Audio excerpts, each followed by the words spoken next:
Hi guys, welcome to Honey and Spice Sessions. I am Bolu Babalola and I'm going to be sitting here with four of my friends to discuss all things honey and spice, romance, relationships, rom-coms, what they feel about romance, their favorite movies, how they celebrate romance. It's going to be really, really fun. We're going to be making sweet and spicy cocktails because honey and spice is obviously sweet and spicy. The love between Kiki and Malachi is sweet and spicy, and I really hope you enjoy it. Pre-order it, it's open right now, and it features a thong song, fake dating, friendship, some steam. I know I'm biased, but I think you're really gonna enjoy it. Hi guys, I'm Bolu Babalola and welcome to Honey and Spice Sessions. I'm here with Annie Lord, the amazing Annie Lord, author of Notes on Heartbreak, and who has an amazing sex and romance and dating column in Vogue. Vogue, like I'm here with an extremely stylish woman. Notes on Heartbreak. How hard was that for you to write? I found it really cathartic. Oh, by the way, we're making one punch. I'm presuming you scour your own heartbreak. Yeah, that, right? completely. I mean, it was an intense experience, but I think, when you're super heartbroken and it's all you can think about and it really takes over your entire world, I couldn't really write about anything else when that was happening. I just wanted to zoom into it. So I would have things where I'd sort of wake up in the night and write these half thought out things. Whereas I think I felt in more pain when I was trying to sort of look away from it and think about other things. It was just running in the back of my head. You found it helped, basically? Yeah. I found it really do you want to pour the helped rum? Me. Yeah. So it's half brown, dark rum, and half white rum. So there, maybe. Babes, go for it. Go for it. This is like a therapy session. The alcohol is helping us talk it through. Yeah. maybe if we're doing the whole jug, I suppose maybe it's a bit more. Oh, I like it. Yeah. So you found it it was helpful for you. Yeah, definitely. I think it just, as it went on, it was I was writing a diary sort of. It just helped me process all these feelings and come to terms with a lot. And I think as I was writing it, I sort of realised I was glad it happened and that I didn't want to get back with him and that it was a good I was going to ask, so obviously, I mean, it was a relationship that didn't survive, but I find that when relationships don't survive, we kind of discard them. But do you regret it? Would you do it again? I think, because I find that just because a relationship didn't last doesn't mean it wasn't valuable and you didn't learn from it and you didn't grow from it, you know? Yeah, completely. I think one thing I wanted to get across was I feel like there's something really romantic still about breakups. Mm-hmm.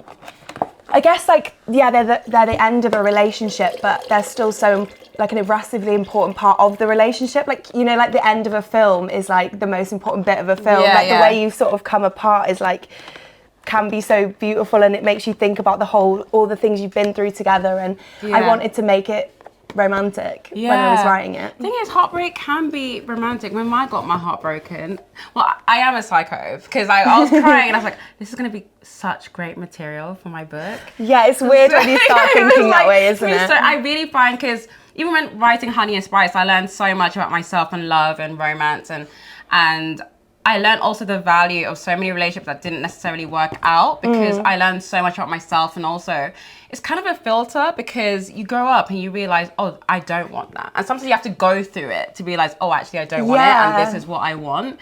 And then I got to build Malachi, the main character, Kiki's love interest, the main male character in Honey and Spice. Oh, this is what I want. I got to build my God, yeah. It was an ideal man, but also a very real man. It wasn't he's not perfect, it's far from it. But I wanted to write somebody who tries, right? I think that's part of romance, the trying. Did you learn anything from the process of writing? In what I want in the future? And what you want, Please pass the pineapple. Thank you. I think it's not I don't really know. I mean, I have obviously things that I want from a guy, but I think a lot of it was realising what I'm going to do in another relationship to stop it getting to a bad place, which was I think I definitely lost myself a lot, and just my life became his life, and I didn't set any boundaries. I lost a lot of friends because I did that classic thing where I just forgot about other people and just became a boyfriend person, and I think eventually that was really draining for him. And I think so I think this time I would make concerted efforts to keep myself and not give as much. Like, it's funny actually, one thing my mum always said, and I just never used to understand what she meant, but she was like, oh, when you fall in love the second time, you don't give as much.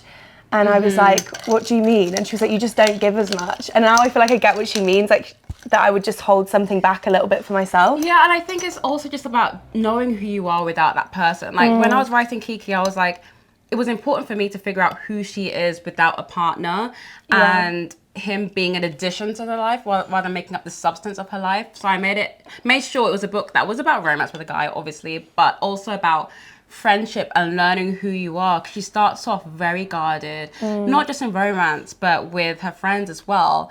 And then as she progresses through the novel, like love kind of opens something up in her. And I think the best love is like the love that we kind of like learn from and like learn about ourselves from. And I think it's a love that you find yourself in rather than like lose yourself in, if that makes sense. Yeah, completely. Yeah. Because like honey and spice, it's sweet with a little bit of a kick. This is what we're trying to make right now. I think love should be sweet with a little bit of a kick. Definitely. I like some banter in a relationship. I love a little like humor, a little bit of friction, you know? Yeah. 'Cause I feel like this sounds really bad, but I'm not attracted to nice guys. And listen, I'm attracted to kind guys who are sweet. But I like a little bit of a banter. I feel like the most attractive thing is like when someone is like ripping the piss out of you, because I feel like it makes you feel really seen because they're seeing all but like not the too much, weird, because then I'll cry and then you're gonna feel bad. But yeah, exactly. like that they know all your weird like things. It's really nice. They can make fun of each other in a nice way, but that only works when you know they really fundamentally like you. So that goes hand in hand with like tenderness, doesn't it? Yeah. Yeah. So you mentioned something about like what you would look for in a new relationship.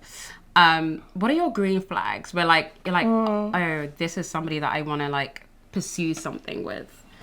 Oh, I really hate like making decisions and like taking control on anything. Like and like a lot of my friends, I really gravitated towards like quite gobby, like strong women. Right. So I feel like I do like just take like, but then sometimes that's bad because then I just become really lazy and like just like picking a restaurant or deciding what we're doing on an evening or what we're gonna eat. Like I just hate taking control. Yeah, but then I feel like sometimes is that someone I should like.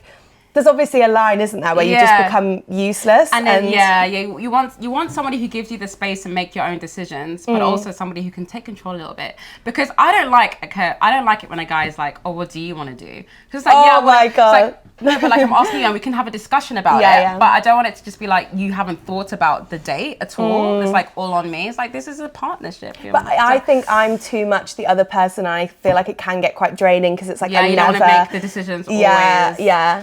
So, what has been like the best date that you've ever been on, and what made it the best date that you've ever been on? Let me think. Maybe I would say one with my ex, but then I feel like that counts, you know. Maybe the guy I got with, like the first sort of good date I went on after my ex. I remember like it was all we did was just like go to a pub near my house and like drank. But I remember thinking like, oh, I'm still capable of this. I find him really attractive. Like, this is what it feels like. Because I think as soon as we broke up, I was like, oh, I'm going to go on loads of dates and I'm going to be fine and I'm da-da-da. And then I was just like, wasn't attracted to anyone and I was really forcing it. And then I was like, went on a date with one guy and I was like, oh no, it's nice. This is okay. And it reminds you that you can be attracted to somebody as well. Yeah, definitely. I've made it a long time ago. I made a decision to like never go on a date with somebody who I'm not instantly attracted with. And that sounds really simple, but like I realized I was like, I know myself really well. And then some people are like, oh, it can grow. But I'm like, you know what? For me, it doesn't. I've always been proved wrong. It doesn't grow. And it's not just about like their looks. It's like, I just know if I connect with somebody. And when I push it, I'm like, why am I pushing? I like myself way more than I like you. So why am I forcing myself to be in presence of somebody that I don't really like? Is there an example of something in pop culture? It can be any movie, any book, that kind of proves to you that like romance can exist and does exist and kind of gives you hope. And whenever you watch it or read it, you're like, yeah, I can do this again. Yeah, I guess like I suppose it's unrealistic because I don't know how often it happens in real life, but I just love in rom-coms that bit where they like run through the airport, like make a huge dramatic speech and they sort of read the other person and they like in Harry Met Sally or whatever, and he's like, I love the wrinkle above your eyes, like all that stuff. I want someone to like see all those parts of me and like make a big gushing speech about There it. is a scene. So I love that. And I feel like what I love about that is like the undercurrent of it all. It's just like, I love this person to kind of look a bit silly in public. And there is, not to spoil anything, but there is a scene like that in Honey and Spice where it's just like, but I kind of, it's a self-aware scene. So they know that it's a bit corny, but it's also just the vulnerability of being like, I love you so much that I'm not afraid of being silly. And, you know, this is like a very like saucy guy, is very confident. And it's a big deal for him to just be like, I'm going to stand up in front of the campus and like make my feelings known. I think it's so lovely. And the thing about like mentioning the details of like, oh, I love like the way your nose wrinkles when you laugh, blah, blah. It's like somebody who notices the little details of you is really important. It's about being seen, you know? Yeah, and it's weird because I feel so like that with my friends. Yeah. They make me like, I think the reason I feel so happy being single and patient with it is because like I've got friends that are like, oh, like when you laugh you scrunch your nose up or something, and I'm like, oh, like I love the little snort that you do. Yeah, like my friend Moya was like, I just don't know why no one's noticing that, and I was like, oh. That's so sweet. No, I really think that our friendships can be as romantic as our... How is this, by the way? Taste I'm really enjoying it. I don't think there's too much of this. Yeah, I really think that our friendship can be as sweet as kind of the romantic stuff. I actually feel like friendship can be romantic, and it's something that I really wanted to focus on in Honey and Spice, because I kind of get bored by books where like, or movies where it's just about like a couple getting together, because I'm like, okay, but where are the people around the couple? Yeah. Because I feel like the connections are all interlinked. Definitely. And sometimes, like you mentioned, like my friendships reaffirm to me that romance can exist. And there are people who see me and love me for who I am. Yeah. And with Kiki, it was really important for me to like build a community of women that like uphold each other and see each other and support each other. They don't always like each other, but they're like, actually, I really respect you and I want to like help lift you up and embrace you. And I think I'm really empowered by the female love in my life completely. It's one of my most sacred relationships, you know? And also like when I fancy, that's another thing I find really attractive, like when you see a guy and you see him among his friends and he's being really funny or like quite sweet with them, that's like really attractive. Because sometimes I've got male friends and I'm like, watch them try to talk to women and I'm like, you're being so wooden and like, if you were just like how you are with guys, you like, you'd be way more adorable. I feel like it's so nice when you see a man being affectionate with his friends, like hugging them and just like, it's just so sweet. And I think it just hones in on like this kindness and like also like being in touch with their emotions, you know? Definitely. And I think so many men aren't just like in touch with them. I'm very scared of emotions when it comes to women. Yeah. So it's nice to have that tangible proof of, you know, emotional availability. I have a game. It's called Rom-com Rumble. Yeah. And basically, it matches the drinks. I love it. Basically, you pick something. It's very simple. We'll shake this up a little bit. You pick something out here. It will be a rom-com. And we discuss it, basically, what we love about it. You know, yeah. Okay. 10 Things I Hate About You. Oh my gosh, yes. That's a great one for talking about flaws and the big speech. It's my favourite. It's my favourite. Are they all 10 things about you? Yeah, basically. I was very ready for 10 Things I Hate About You. I think Heath Ledger... I've seen how much you like Heath Ledger. I am like in mourning. I'll forever be in mourning for Heath Ledger because obviously great person and great actor, and I think that's actually important. I think that he adds like this energy to his character that makes him feel so human, and there's a vulnerability there. And I really think there isn't that many men in pop culture that can like act and perform such kind of sweetness and this heartthrob like energy, you know. It's like this desire and it's like the edge of being a bad boy and not too nice, but also being like a kind person. And even though he's flawed, you just know he's a good person and trying to be a good person. And there's just like, there's not many people that can match up to that. I just love it so much. What's your favourite thing about 10 Things I Hate About You? Defo the poem. I love that. I put a quote from that in my book. Really? I love it. Yeah, I just think that sort of read is really like of him and that what's going on is really beautiful. I like the bit where he does like the stupid dance. Oh my goodness. And she's like trying not to smile. I know. I think it reminds, I think that was kind of in my mind when I was writing Kiki and Malachi's dynamic. I think all my inspirations kind of like converged when I was writing it without me even knowing, because he's very much like she's very much got her guards up, right? And this Malachi is a guy that kind of just breaks through the guards without even like really trying. It's just like, I really like you. And his kind of kindness and kind of willingness to see her kind of breaks her down. But one thing I thought when I was reading Honey and Spice as well, though, was like, I feel like a lot of the time when characters, like women characters have their guard up, I find it really frustrating because often I'm not convinced. I'm like, oh my God, but there's a guy there. Like, I don't meet men like that. Like, what's your point with her? I feel like I understood so much, like the problems and like the reasons why she was that way. Yeah, I think it wasn't want an explanation, you know? Yeah. It was, I did a lot of character work with her because I'm like, I didn't want her to be like mean, but I wanted her to have like, just be a little bit tough, but also clearly have this soft, like really gooey center. And I wanted a guy, just wanted a guy that like wears his heart on his sleeve. Because Malachi seems like this very confident, saucy guy, and he very much is, but he's also like, he's like head over heels from her from like the beginning. And I really like writing gooey men. Like what's like really, I really like as well, because really sentimental things. I feel like being sentimental sometimes is like looked down upon. Like some of my favorite books are really gooey, and I feel like that's like the best. I want to feel like covered in like goosebumps. Like, what do you define as gooey though? Because what people define as gooey, I'm like, this is just sweet. This is just nice, you know?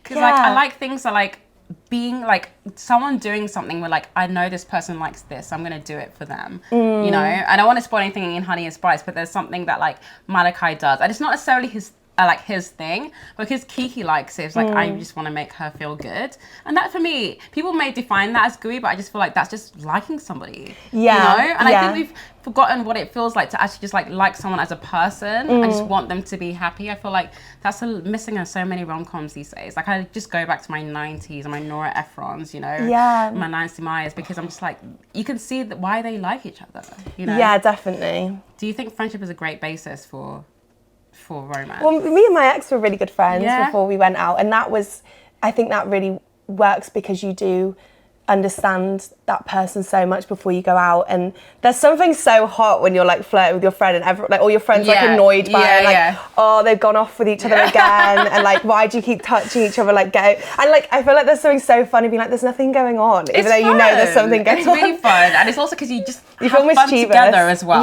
you know, and it's like there's just so much fun missing from relationships that I see like in media these days, and I really wanted to inject that fun into Malachi and Kiki, because I'm just like, I want these people to like, I just had the most fun writing their conversations, because I'm like, I want this to feel like people who just get on in real life. So I'm gonna, maybe I should pick one. I'll pick one. Love Jones. So Love Jones is one of my favorite movies ever. I don't know, in Honey and Spice, Malachi makes a reference to Kiki looking like Nia Long, and Nia Long stars in Love and Jones. And it's a very sensual kind of romantic drama, a little bit of comedy, where two artists basically fall in love. And the actual thing that I love about Love Jones may surprise people, but it's about the community around the relationship, like the friends. Like one of my favorite scenes in the film, it's a 90s black rom-com, and that's very much my inspiration for Honey and Spice. But what I love about it is like the community flavors the movie. And I think so much of like in our lives, our community flavors our romance. Just like the way you hang out with your friend and talk about a guy, and the way your friends rib you when you like a guy, it just makes the experience so much more joyful. Like, do you have a thing with the group chat where you just like talk about? Yeah, I feel like I want all my friends to be like involved in it as much as I am. And like, I remember one of my friends, she just got a boyfriend, and we were like constantly like, what did he say when he asked you out? And like, I want to hear all the things. And I feel like if my friends weren't excited about that with me, it wouldn't be at half the like, you know, in like so much stuff, you're like kissing someone, but all you're thinking about is like telling someone that you kissed someone, and like what you're going to describe. And then sometimes it's really annoying because you go to say it and then you've like forgotten everything, because all you can remember is like the feeling of it. I try to like cling on to every single detail. That's such like write a vibe. So I know, and I tell a story. And the thing is, every time I tell a story again, the story just gets better and better, because I'm trying, and I enrich it. I'm like adding details. I'm like really trying to paint a very vivid picture of like, and I wanted kind of like Honey and Spice to feel like that, just to feel like you're in the moment and just kind of immersed in the romance of it all, because it just makes the texture of the novel and texture of like what you're watching, like Love and Jones, kind of makes the romance sweeter, I think. Do you have a favorite movie of all time that does that for you? Apart from 10 Things. Yeah. I love, have you ever seen Jerry Maguire? Yes. Do you know what I love about that weirdly is like, I feel like Tom Cruise and, I can only remember the actors' names, and Renee Zellweger, yeah. And like, but I love like how kind of unromantic it is in some ways. Yeah. Like how, when he's kind of like in love with her kid and like, it, like they're just in the same like part of life where it makes sense. But he's just like, let's just fucking try this. Yeah. And there's something like weirdly, I don't think I'd want it for myself, but there's something romantic about like how realistic it is and like, I like you, I really like your kid, let's just give it a go. I find that like... I think also it's just like, it's a jump, like actually making that decision, even though it sounds unromantic, it's a big deal to be like, I want to do this with you. And it's a kind of, it's vulnerable, but it's also very brave as well. You know? And what does he say? He says something like, I'm nothing without you, or did they say you had me at hello? Yeah, you had me. Yes. You had me at hello. You had me at hello. Yeah. Yeah. Is that your favorite romantic quote? I actually really weird. It's like not a rom-com, but have you seen Arrival? No. There's like a bit in it where you know when you're like such a teenage nerd, you like Google the quote and like read it, and you're like, oh. There's a bit in Arrival. It's like a space movie, but there's like a scientist in it, and he's talking to, it's like Amy Adams, and he's like something along the lines of like, I've been looking at the stars my whole life, but the only thing that's ever surprised me is you, or something. And I remember, I'm just like, is it lame to get that tattooed? So no, that is beautiful. That is beautiful. Okay, so I want to cheers to the best advice that you've ever, the best advice that you could give somebody else. In terms of dates, because you're a dating columnist, so I'm not doing very well at it though. I have to say, in the date. I mean, thing is, if you're a dating columnist, it's about trying. It's not about doing it well. It's actually going out there, putting yourself out there. It's a lot, and it's brave, and it's a worthy pursuit. So yeah, no, it's cool. I think it's like there's no being bad at dating. Yeah, you know? We're all humans and we're all flawed, and we all go through stuff. Definitely. So what would you like advise people to when it comes to that? Oh, do you know what? It's like not very. It's kind of depressing, but I think it's really true. Okay. It's like, I think it's basically a numbers game, and it's like the more you put yourself out there, the more you see people, the more chance it is. And often you start thinking like, oh, is it because like I'm like overshare, or is it because like I wear too much makeup, or is it because of this or that? It's just, honestly, the more you see people, the more chance you'll get at it. The only problem is, the more you do that, and if you get rejected, the less likely you are to keep putting yourself out there. But I just think it's like just luck, and that's crap, because you can't you can't sort of do anything to cheat it, but it is just luck. And it's not personal, you know. It's not personal. When they don't, I know it feels personal, but it's not, because people either like you or you don't. It kind of only takes one, really. Like, you don't want to date everyone. Not like you, as a dater, you're not going to like anyone. So it makes sense, everyone. So it makes sense that not everyone's going to like you like that. So it's fine. Let's cheers to trying. Yeah. Let's cheers to trying. Romance is about trying. Yeah.